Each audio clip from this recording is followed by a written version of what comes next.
एक ऐसा जुर्म जिसमें ना खून था, ना बंदूकें, फिर भी चोरी हो गई इतिहास की सबसे बड़ी रकम, जिसे आज भी कहा जाता है the crime of the century. ये कहानी है एक मास्टरमाइंड की, एक ऐसी गैंग की और एक ट्रेन की जो कभी अपनी मंजिल तक नहीं पहुंची। और आप देख रहे हैं मिस्ट्री एंड क्राइम फाइल्स। आज हम आपको ले चलेंगे 1933 के इंग्लैंड में, जहां हुई थी द ग्रेट ट्रेन रॉबरी।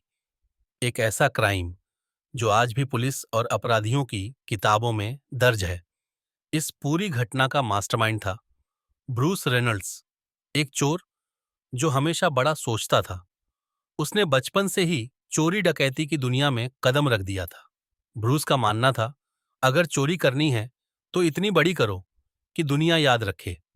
उसके पास एक सपना था, जिंदगी भर बिना भागे हुए ऐशो आराम से जीने का।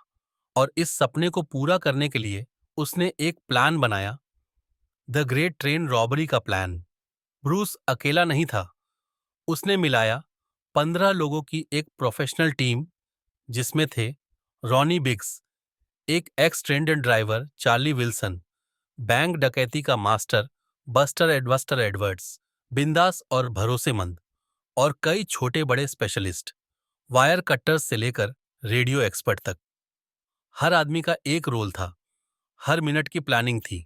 वो जानते थे ट्रेन हर रात एक ही रूट पर चलती है और उसी ट्रेन में होती है ब्रिटिश रॉयल मेल का कैश ट्रांसफर। पैसों की सुरक्षा बेहद सख्त थी, लेकिन ब्रूस और उसकी टीम को सब मालूम था।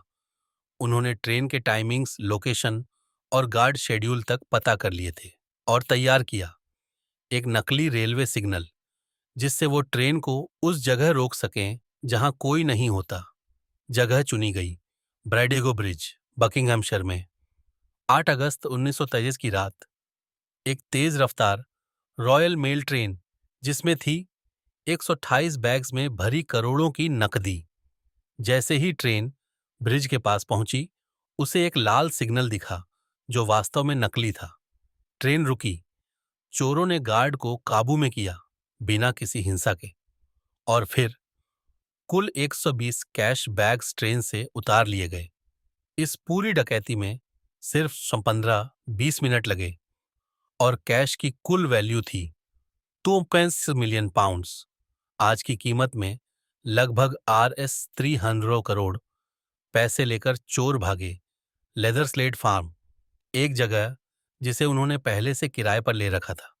वहां उन्होंने पैसे गिने, बांटे, और फिर सब लोग अलग अलग दिशाओं में गायब हो गए। उन्होंने प्लान किया था कि कुछ हफ्तों बाद सब देश से बाहर निकल जाएंगे, पर एक गलती हो गई। चोरों ने जो फार्म किराए पर लिया था, वहां उन्होंने खाने के डिब्बे, उंगलियों के निशान और यहां तक कि बोर्ड गेम्स भी छोड़ दिए।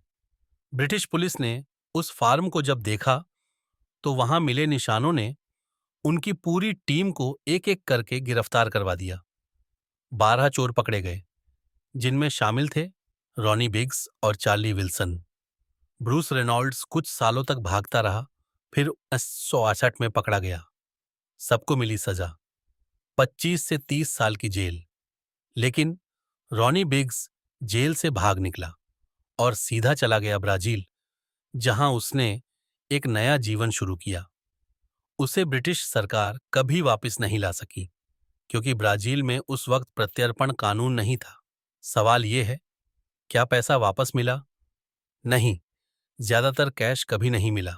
कहा जाता है कि कई लोगों ने नए नामों से जिंदगी शुरू की और कुछ लोगों ने ये पैसा अंडरवर्ल्ड या गुमनाम अकाउंट्स में छुपा दिया। इस केस की चर्चा पूरी दुनिया में हुई। इंग्लैंड में इसे लेकर अखबारों में हेडलाइंस बनी।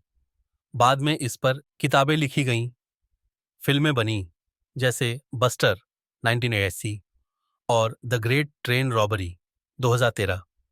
ये चोरी एक क्राइम आइकन बन गई, जिसमें दिमाग और प्लानिंग की मिसाल दी जाती है। द ग्रेट ट्रेन रॉबरी हमें एक बात सिखाती है, क्राइम चाहे कितना भी परफेक्ट क्यों ना लगे, कानून की नजरें उससे कहीं ज्यादा तेज होती हैं। ब्रूस रेनॉल्ड्स ने जेल में कई साल बिताए और रॉनी बिग्स ने जिंदगी भागते हुए गुजारी। शायद यही उनकी सबसे बड़ी सजा थी। तो दोस्तों, ये थी मिस्ट्री एंड क्राइम फाइल्स की आज की कहानी। अगर आपको ऐसे रहस्यमयी और दिमाग को हिला देने वाले केस पसंद हैं, तो चैनल को सब्सक्राइब करें, वीडियो को लाइक और शेयर जरूर करें। फिर मिलेंगे एक और सच्ची और रहस्यमयी कहानी के साथ। तब तक के लिए अलविदा। अगर आपको ये वीडियो पसंद आया हो तो लाइक ज़रूर करें और चैनल को सब्सक्राइब करना न भूलें। ऐसे ही रहस्यमयी और क्राइम से जुड़े वीडियो के लिए जुड़े रहिए हमारे साथ मिस्ट्री एंड क्राइम फाइल्स पर।